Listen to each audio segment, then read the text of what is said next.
Digimon Survive has the potential to be a new standard Digimon game that sits alongside new Digimon Story and Digimon World games that are being developed.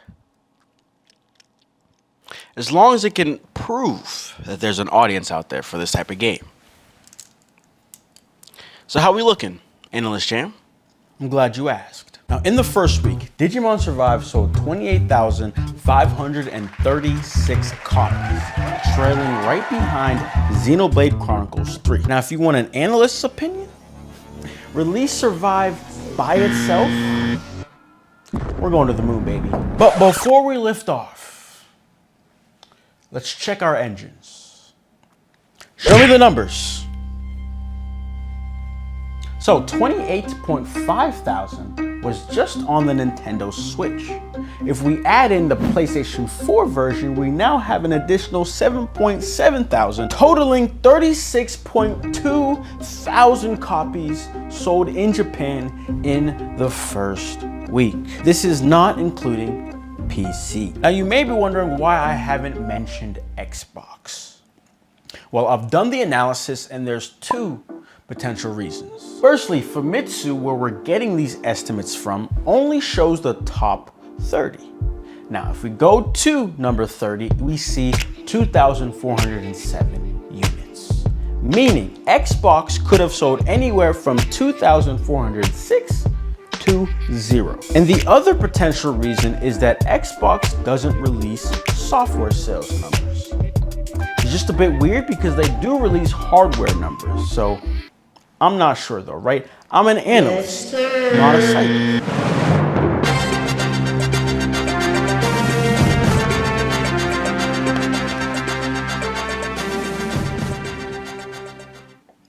Ladies and gentlemen, we have some breaking news. As of December 2nd, only 5 months after the release of a game called Digimon Survive, it has reportedly sold 500,000 copies worldwide. As a point of reference, the Cyber Sleuth Complete Edition has sold a total of 1.5 million units worldwide. And that's after multiple years and multiple different releases. Now, as an expert, I find these numbers impressive. The game wasn't necessarily a major release and had a 4-year delay. These aspects must be taken into consideration when measuring its success. Now, ladies and gentlemen, I've run the numbers, I've done the statistics, okay? Digimon Survive has a very good chance of becoming a new type of Digimon game. But before we get ahead of ourselves, okay, we need to improve, what we analysts like to call innovate.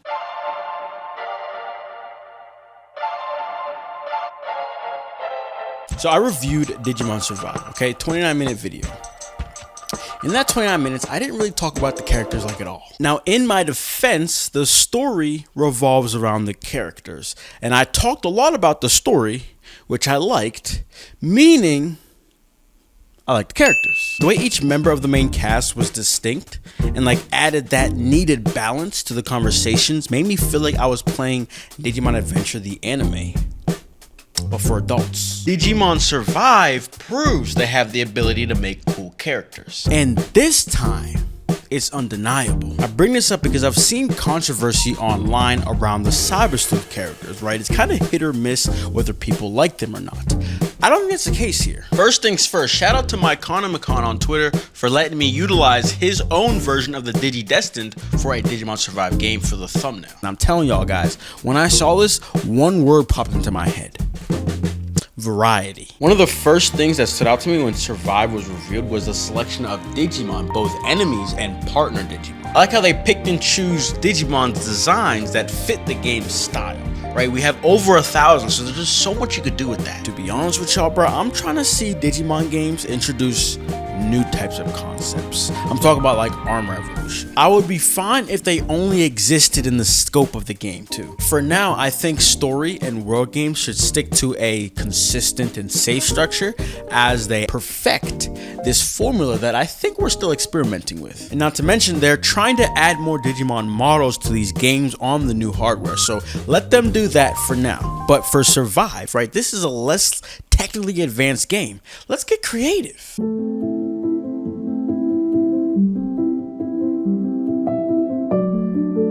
But we still need more. More than just good story and good characters. While visual novel fans might not be too concerned with the amount of text in Survive, and I'm sure some diehard Digimon fans could be included in that statement. If the goal is to tap into a broader audience, we're just gonna need to spice things up. At the end of the day, it's a bit foreign for an RPG-based IP to enter into the visual novel realm, so why do we gotta play by the rules? Let's make a more welcoming game that isn't only meant to satisfy fans, but bring in new ones. And to do that, we gotta work on the game's delivery. Honestly, we only need 3 changes. Can we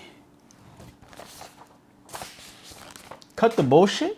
Stats say we ain't reading all that. There are certain parts in this game that just drag on for far too long. Between the conversations that go back and forth one too many times, and the situations that simply do not need such empty thoroughness. My man Doug's comment here stuck out to me, specifically this paragraph right here. So he says, I have no issues with the amount of text, but rather with how it's spaced out throughout the game. They dropped most of it in the first 5 chapters, and some other places felt like they were lacking. Thinking back, I do recall the beginning of the game being extremely text heavy, but then it cools off later. Let's just get some balance. Currently, Digimon Survive suffers from what I'm calling the compound effect. Naturally, you're supposed to play this game multiple times in order to get all the endings. Now, the problem with that is every single time you play it, if there is a bad section, it sticks out more and more each playthrough. And at least for me, it made me demotivated before I was going into my next run. Balance can help fix this. The idea is no one specific section of the game should drag on. Where are the visuals, bro? Like, I'm trying to really get hype in the hype moments, and if I'm supposed to cry, bro, I'm trying to bawl my eyes out, you know? Now, I know my complaints around the amount of text isn't gonna be applicable to everybody, but I don't think anyone would be mad at some additional animated cutscenes, right? At the end of the day, the game was meant to celebrate the anime, bro, so show me some anime. Another option is to switch up the storytelling a bit. I have this manga-styled approach in my head, and honestly, I'm thinking about Gravity Rush. Remember, man, there's no rules here. I can do what I want. Specifically, though, it's the constant images that depicts the action that makes it a more enjoyable and consumable experience. Kind of like how webtoons, which is basically Korean manga, are color and picture based versus manga's black and white. When I read webtoons, bro, I don't know about y'all, I literally feel like I'm reading an anime. So imagine if Digimon Survive was like that. With this approach, we're still gonna get the benefit of a visual novel, which lets you tell deeper stories. But we make it more engaging with a lot of movement, you know, constantly changing pictures, and then mix in those animated cutscenes like we saw in the intro. And to be honest, you give me something like that, and I don't even need English voice acting if that's all I gotta sacrifice. Plus, if you implement this correctly, the idea of reading just becomes way less of a problem. All right, I like what's going on here. You know what I'm saying? I like what we got going on, chat. But don't start. Keep it up. While we're seasoning this beast, can we please, I'm begging you, please fix the combat gameplay. We need more strategy. We need more flexibility. Quite frankly, I need y'all to care about it this time around. There's only 2 movement types. The battle maps are painfully basic with minimal variety, and Kenzoku need to be removed from the game. I'm not saying reworked, because I don't think it's possible. And to top it off, that's like 90% of the battles late game, bruh. The Kenzoku are a huge enabler of this compound effect I brought up earlier, making point number 3 very important. This sort of gimmick is not foreign, but it just hurts so much more in a visual novel when you're supposed to replay the game. You can skip the dialogue, that's great and dandy, but the battles can only be sped up so much, and overall they're just a slow-paced part of the game. By my 3rd run, I was dreading the battles. I didn't want to see them. Don't even get me started on the Kinzoku, bro. Oh my god. We need a more lively, creative, and strategic battle system to complement this newly engaging and exciting storytelling we just crafted. Make the terrain and movement types more important. Allow my units to be customizable. Let's better define, you know what I'm saying, my units' roles. Alright, I want my tank to do tank stuff, you feel me? Like, come on, guys, I'm trying to enjoy my battles, bruh. I was looking forward to them. Honestly, you refine those 3 areas, and Digimon Survive is a 9 out of 10, able to be enjoyed by a wider variety of people while still retaining the aspects of a visual novel that allows you to tell cool, engaging, deep stories, something Digimon is good at. But I'm curious, boys and girls, ladies and gentlemen, what would you want to see out of a Digimon Survive? Hey, thanks for watching. Hope you coming back soon. It's the boy Jam, you the squad, it's the tune. Always feeling great, see me smiling in the room. I been getting to the money ever since I left the room. Hey, how we doing? What's the word? What's the move? We the J Squad, so please make room. I always hydrate and I'm eating on my plate. Thinking about the past, I can see this is my fate.